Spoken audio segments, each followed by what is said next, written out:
जय Shriram.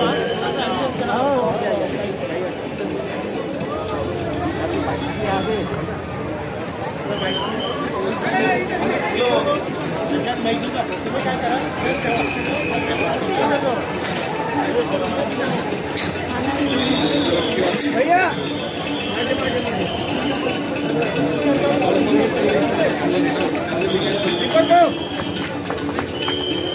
Press conference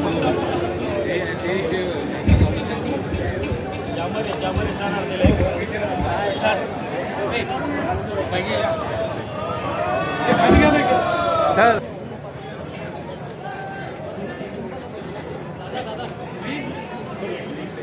camera समोर नका या।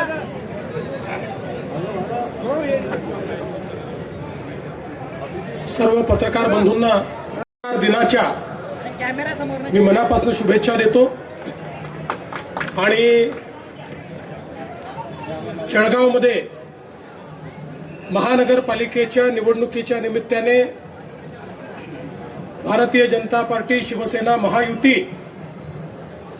ही पुन्हा एकदा शहराच्या विकासाकरता मैदानात उतरलेली आहे। 5 वर्ष आम्हाला या शहराची सत्ता हातामध्ये देण्यात आली। त्या काळामध्ये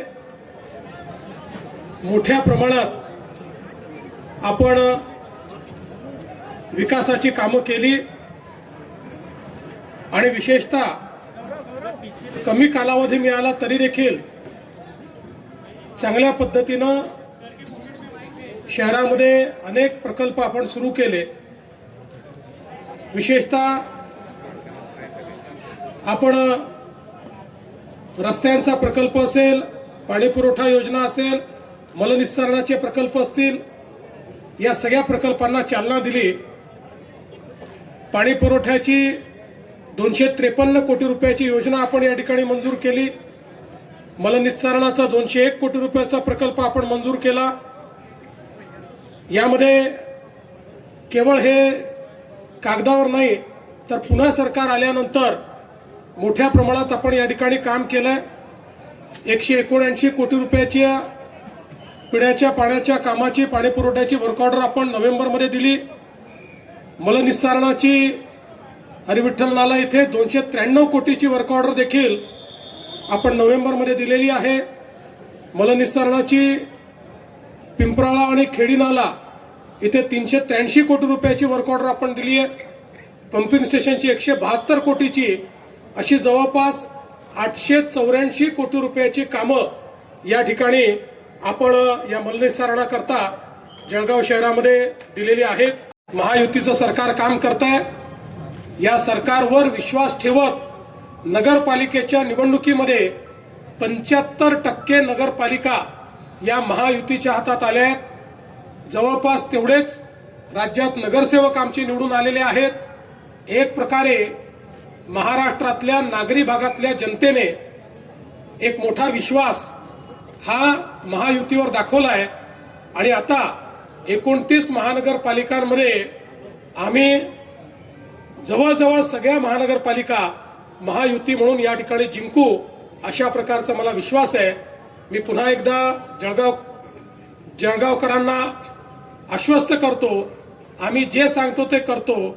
या ठिकाणी इतक्या वर्षाचं हुडकोचं कर्ज, ज्या कर्जामुळे ही महानगरपालिका डिफॉल्ट झाली होती आणि लोक म्हणायचे कर्ज कधीच संपू शकत नाही, पूर्ण देशामध्ये ही पहिली घटना आहे की एखाद्या महानगरपालिकेचं सगळं कर्ज हे राज्य सरकारने भरलं आणि पूर्ण महानगरपालिकेला कर्जमुक्त त्या ठिकाणी करण्याचं काम हे आपल्या सरकारच्या माध्यमातून केलं आहे। पुढेही अशाच प्रकारे जळगाव शहराच्या सर्वांगीण विकासाकरता आम्ही कार्यरत राहू हा विश्वास मी व्यक्त करतो आणि पुन्हा एकदा जळगावकरांनी आमच्यावर विश्वास दाखवावा अशी जळगावकरांना विनंती करून या ठिकाणी सर्व पत्रकारांचे आभार मानतो. आता पण तुम्ही फक्त संवाद तिकडनं साधलाय.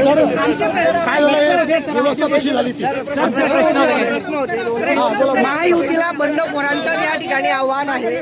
महायुतीत बंडखोरांचं आव्हान आहे, काय सांगा? तुम्हाला एक गोष्ट सांगतो, कोणीही बंडखोरांना त्या ठिकाणी निवडून देणार नाही.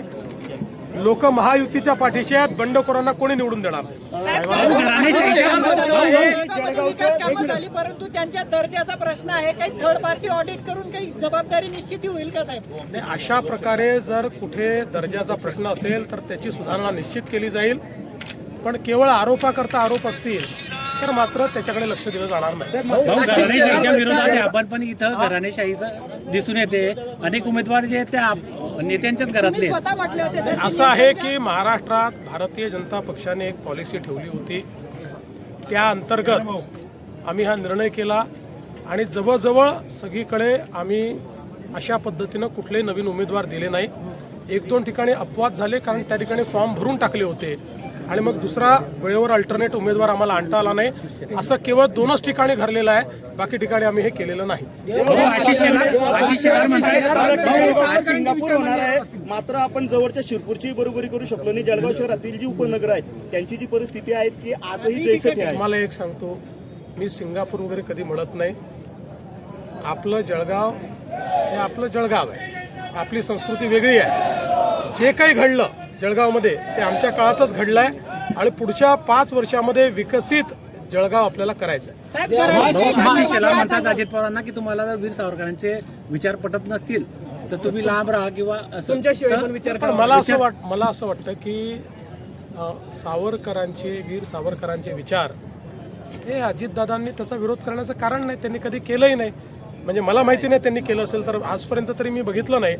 पण हे आमची भूमिका ही पक्की आहे की वीर सावरकरांचा विरोध हा आम्हाला मान्य नाही.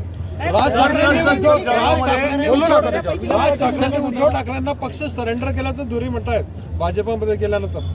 असं आहे, आता ते त्या पक्षामध्ये होते त्यामुळे त्यांना त्या पक्षातलं जास्त माहिती आहे. ते शेवटी काही ना काही नाराजी असेल म्हणूनच आमच्याकडे आले की नाही. त्यामुळे ती जी त्यांची भावना आहे ती अनेक लोकांची भावना आहे. एक सांगतो, त्यांच्या युतीमध्ये सर्वात जास्त नुकसान हे राज ठाकरेंचं होणार. भाऊ रवींद्र चव्हाण यांची सर, जे बिनविरोध जे निवडून आलेले आहेत, असं आहे की रवींद्र चव्हाणांनी त्या विधानावर स्पष्टीकरणही दिलेलं आहे, दिलगिरी व्यक्त केलेली आहे.